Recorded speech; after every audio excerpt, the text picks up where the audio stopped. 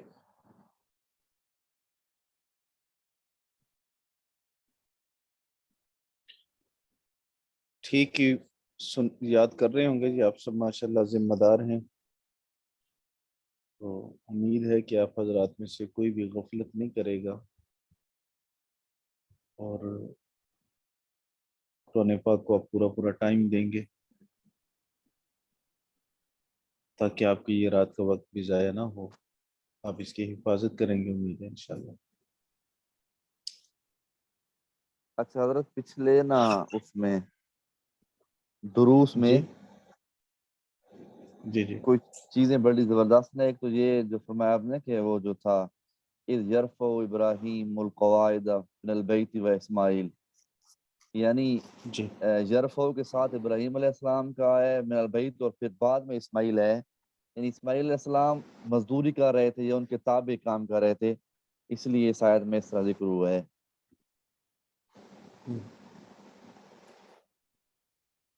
جی جی اور پیچھے وہ ظالمین کی تفسیر جو تھی پچھلی آیات کے اندر کہ یعنی جی ظالموں کو یہ لا نہیں ملے ینال گی. عہد الظالم. ہاں جی وہ بہت پیاری نہ ہو. انشاءاللہ میں وہ آڈیو حضرت میں نا آپ کو سناؤں گا، اس میں بھیج دوں گا واٹس ایپ پہ. کس کی آڈیو؟ وہ سنا دوں گا سبق ایک طرح سے جی آپ کو جو پچھلے پوچھنا جو پوائنٹس میرے ذہن میں ہے نا، اچھا وہ اچھا اعتراضات کے جوابات کچھ شیعہ کے اس میں سے بنتے تھے. آپ نے بڑا زبردست نا جو کچھ آیا، بڑا مزہ آیا ان کے اندر.